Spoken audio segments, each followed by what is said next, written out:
दोस्तों एक बार फिर से हम अपने चैनल पे आपका स्वागत करते हैं। आइए आज के वीडियो में हम आपको बताते हैं डिजिटल अरेस्ट, साइबर क्राइम ये सब क्या है, इसके बारे में विश्लेषण करते हैं। तो चलिए शुरू करते हैं। सबसे पहले उन लोगों को थैंक यू जो हमारे चैनल पे पहली बार वीडियो देख रहे हैं, और उनसे रिक्वेस्ट है कि हमारे चैनल को प्लीज़ सब्सक्राइब कर लें। जो पुराने हैं उनसे ये रिक्वेस्ट है कि वो हमारे चैनल को लाइक सब्सक्राइब ज़रूर करें, साथ में शेयर भी ज़रूर करें। तो चलिए शुरू करते हैं। अब आपको हम बताते हैं डिजिटल अरेस्ट क्या है और डिजिटल अरेस्ट क्यों ज़्यादा आजकल चल रहा है, इसके बारे में बात करते हैं। डिजिटल अरेस्ट जो है साइबर क्राइम का एक पहलू है, जिसमें लोगों को पहले तो क्या किया जाता है, फ़ोन पे डरा दिया जाता है। जैसे आप अगर बिजनेसमैन कहें तो वो क्या करते हैं, सबसे पहले तो वो डिटेल कलेक्ट कर लेते हैं। ये साइबर क्राइमर जो है सबसे पहले डिटेल कलेक्ट कर लेते हैं, उसके बाद वो लोगों को अपने झांसे में ले लेते हैं। जैसे कोई अगर सेल करते हैं मार्केट में, उनका ट्रेडिंग सेल्स का काम है, मार्केटिंग का काम है, दुकान है, तो उसको वो कहते हैं मैं इनकम टैक्स से बोल रहा हूँ, सेल्स डिपार्टमेंट में आपने कुछ इशूज़ किए हैं इस तरह के, आपके ऊपर चार्ज लगेगा, ये है वो है, आप अगर इस तरह से करेंगे तो आपके ऊपर बहुत बड़ी पेनल्टी है, आपके पास 2.5 लाख का 3 लाख का। यहाँ लोगों को डरा दिया जाता है और डराने के बाद उनको टॉर्चर किया जाता है। तो सबसे पहले मैं आपको इस वीडियो के माध्यम से बताना चाहूँगा कि अगर आपके पास किसी भी तरह का बिजनेस है तो सरकार के कोई अधिकारी आपको इस तरीके से फ़ोन नहीं करेंगे, ना ही आपसे कभी OTP मांगेंगे, ना ही आपकी पर्सनल डिटेल मांगेंगे। अगर उनकी डिटेल्स, अगर आपसे किसी भी तरह के मिसअंडरस्टैंडिंग है तो वो सारा डिटेल उनके पास है, वो कभी भी आप तक आ सकते हैं। और ये कभी भी अगर कोई आप तक आता भी है तब भी आप पहले उनको कहिए अपना ID दिखाइए, पहले आप पूरी तरह जस्टिफाई कर लें। अगर आप नहीं जस्टिफाई हो रहे हैं तो आप अपने वकील से आप सुझाव ले करके तब आप उससे बात करें। जो आपके पर्सनल कुछ एडवाइज़र हैं उनसे आप बात करके तब आप उनसे बात करें।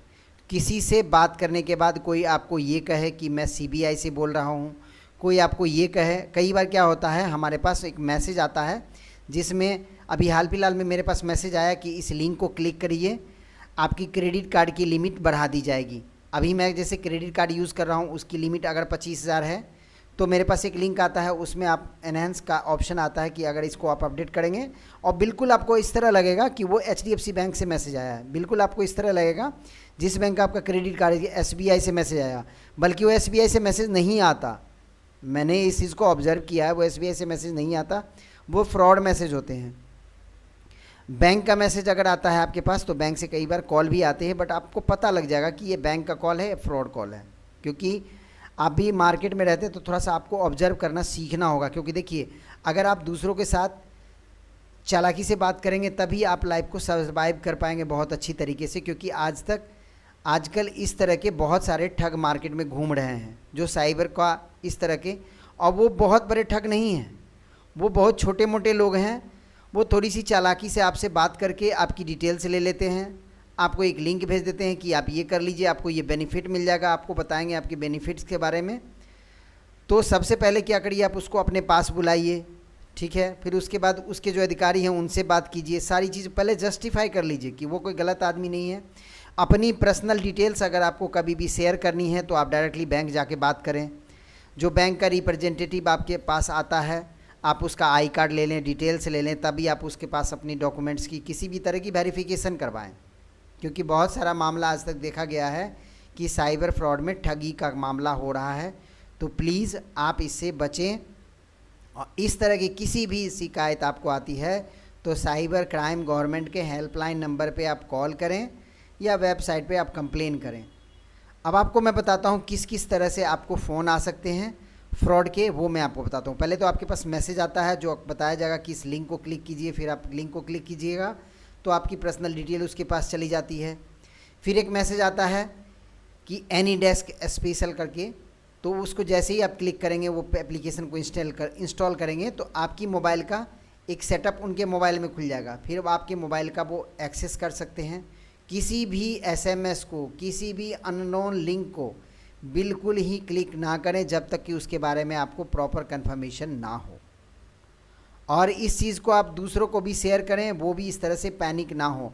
अभी हाल फिलहाल में मैंने एक देखा है, एक मेरे दोस्त हैं, उनको पोस्ट ऑफिस से कॉल आता है कि आपके पास एक लिंक भेज दिया गया है, उस लिंक को क्लिक करके आपके अकाउंट में पैसे कम हैं, मिनिमम आपके अकाउंट में 5,000 रहने चाहिए। जबकि उन्होंने अकाउंट खुलाया था, ज़ीरो बैलेंस वाला अकाउंट खुलाया था। अगर गवर्नमेंट का वो पैरामीटर होगा तो मिनिमम 500 रहना चाहिए। अब उससे अकाउंट में 1,500 रुपये डलवा लिए। अब जिसमें अकाउंट में इसने पैसे डलवाए वो किसी और के अकाउंट में चले गए, तो कहने का मतलब है इनके अकाउंट में पैसे भी नहीं हैं। तो इस तरह से कभी भी आपको इस तरह की किसी भी फ्रॉड कॉल आती है, आप अपने नज़दीकी बैंक में जा कर के, आप अपने नज़दीकी जो भी कंसर्न ऑफिस है आपका, जैसे बैंक में है या पोस्ट ऑफिस में है या आपका SBI में है या RBI में है, उस बैंक में जा कर के आप अपनी कंफर्मेशन प्रॉपर करें। उसके बाद उसमें आप कभी भी पेमेंट जमा करें। ऐसे अननोन लिंक अगर कोई भेज रहा है, कह रहा है इस पर आप पैसे जमा कीजिए, वो आपको किसी तरह से डरा रहा है कि अगर आप पैसे जमा नहीं करेंगे तो आपके चार्ज लगेंगे, पेनल्टी लगेंगे, कुछ भी लगेंगे, तो आपको कभी भी पैनिक ना होने की ज़रूरत है। जिस वर्क से रिलेटेड ये फ़ोन आ रहा है, जिस वर्क से रिलेटेड आपको ये कॉल आ रहा है, उस वर्क से रिलेटेड जो ऑफिस है, जैसे आपका जिस भी डिपार्टमेंट का है, जैसे आपका बैंक्स के है, स्कूल से है, किसी भी डिपार्टमेंट से, तो आप वहाँ जा कर के फिज़िकली पहुँच करके आप वहाँ पे टाइम निकाल के तब आप वहाँ से बात करें और वहाँ पे फिज़िकली ये सब चीज़ करें। ऑनलाइन किसी भी लिंक में आप शेयर ना करें कुछ भी, और इस चीज़ के लिए गवर्नमेंट भी आपकी रिस्पॉन्सिबिलिटी नहीं लेगी।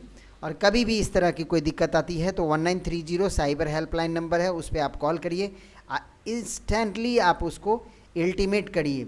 और दूसरों को भी ये वीडियो ज़्यादा से ज़्यादा शेयर कीजिए, तो ताकि लोग इससे अवेयरनेस हो और वो भी ठगी का शिकार ना हों।